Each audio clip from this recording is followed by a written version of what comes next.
John Lusk here of Lusk Archery Adventures. Series testing, successful hunting. Today I'm going to be testing another classic, a Muzzy Trocar TI. And this is a 125 grain solid non-vented version, and it's the Crossbow version. So really eager to put this head to the test. Of course, it says Crossbow. You can use it through a vertical bow just as easily. And for all the testing, I'm going to be using my process for 2025. And for a detailed description of that, please watch the video that I posted earlier this year called 2025 Broadhead Test Process. And I'm going to be using my Elite Archery compound bow for most of the shooting and my Killer Instinct Crossbow for the flight testing. And for all the shooting and testing, I'm going to be using my Bishop Archery arrows and bolts. All right, let's zoom on in here, go through some of the design features and specifications of this model of the Trocar, and then put it to the test.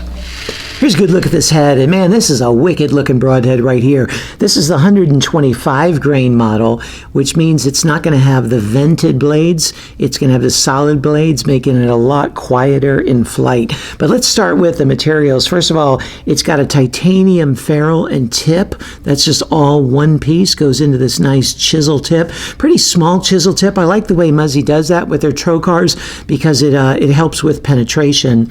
And then you've got the blades that come off of it, and the blades are stainless steel, and they're 0.039 inches thick. They feel even thicker than that, but they're nice stout blades, probably because they're solid.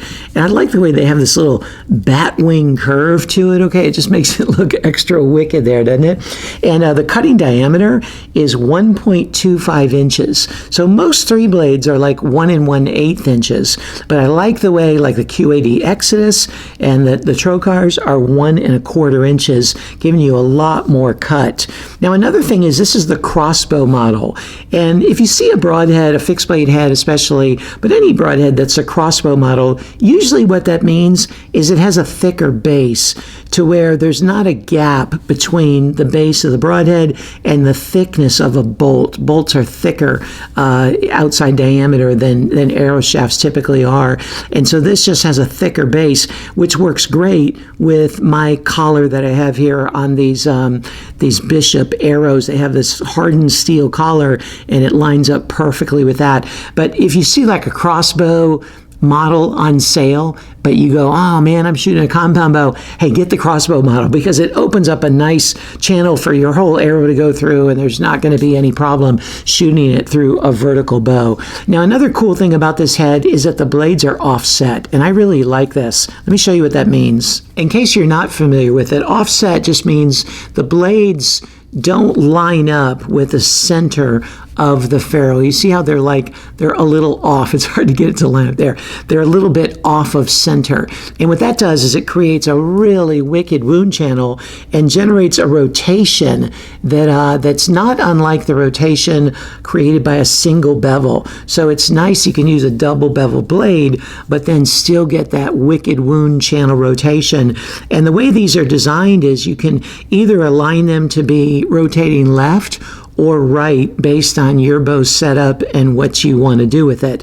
They come in the right position, and that's what I use. My fletching has a right helical to it. Now you notice there's also a little scoop to the bevel there, and if you can see that little extra scoop there, that just, I don't know if you can even see it, but that just gives you a little bit more aerodynamics and shaves the weight a little bit, still allowing for a nice thick ferrule, again, that's going to slide and fit nicely with the bolt if it's a Crossbow. Another good thing about these heads is they're not too pricey. They're just $13.33 per head, so pretty decent price to it. Now for resharpening, I would use a Stay Sharp Guide gray guide. They have a gray guide that would work really well with these Trocars. Look forward to putting this head to the test and seeing how it performs.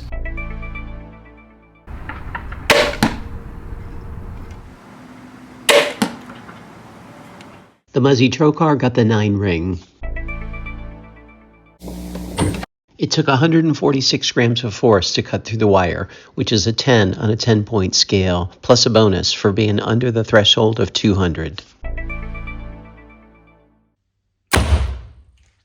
It penetrated 8.5 inches. It took an additional 40 grams of force to cut through the wire, which is a 9.2 on a 10-point scale, and it's going to get an extra bonus for both the sharpness and the edge retention being under the threshold of 200.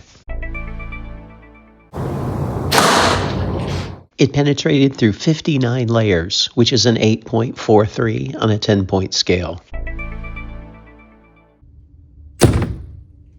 It rotated 40 degrees at 12.5 inches.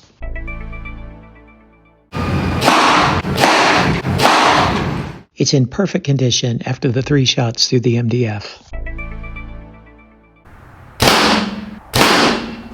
And here it is after the 2 shots through the steel plate, and you can see the edges of the blades got a bit shattered there, and then the tip got a bit blunted, but structurally it held together well. And then if you look at the holes, it's really interesting. You can see the offset blades, but it's just like a circle with 3 cuts coming off of it, as opposed to some other heads, like say an Exodus, that really make a triangular shaped hole. It's interesting how the design affects the wound channel like that.